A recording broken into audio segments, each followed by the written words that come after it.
గాజు పగిలే కొద్దీ పదునొక్కిద్ది అంటూ పగిలిన గాజు గ్లాస్తో కసకస విలన్లను ఊచకొత్తకొస్తున్నాడు పవన్ కళ్యాణ్.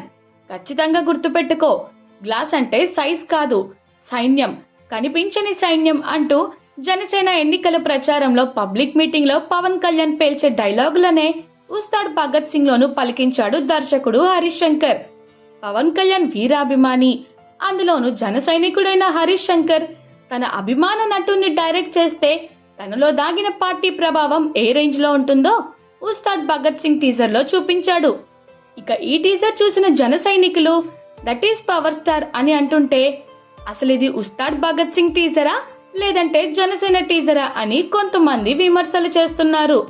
ఈ నేపథ్యంలో అసలు ఈ సినిమాలో ఆ డైలాగ్ ఎందుకు కొట్టాల్సి వచ్చిందో క్లారిటీ ఇచ్చారు పవన్ కళ్యాణ్. జనసేన అధినేత పవన్ కళ్యాణ్ పిఠాపురం నుంచి ఎమ్మెల్యేగా పోటీ చేస్తున్న విషయం తెలిసిందే.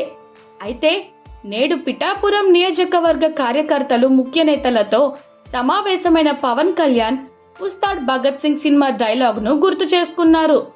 పవన్ కళ్యాణ్ మాట్లాడుతూ ఉస్తాద్ భగత్ సింగ్ సినిమాలో గాజు గ్లాస్ ని కింద పడేస్తాడు, గాజు కింద పడి ముక్కలైపోతుంది.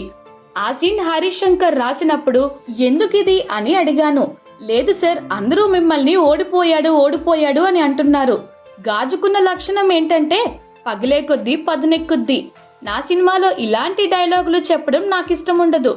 మా హరీష్ శంకర్ బాధపడలేక చెప్పాల్సి వచ్చింది. ఇప్పుడు మనం జనసేన తరపున 21 సీట్లు, 2 ఎంపీ సీట్లు కొట్టి చూపించామంటే భారతదేశం ఆంధ్ర వైపు చూసేట్టు చేస్తాను, భారతదేశానికి తలమానికం అయ్యేట్టు చేస్తాను. ఈ 2 సీట్లతోని గట్టిగా నిలబడతాను. జనసేన లేకపోతే ఈ పొత్తే లేదు. అంతలా జాతీయ నాయకుల్ని కన్విన్స్ చేశాను.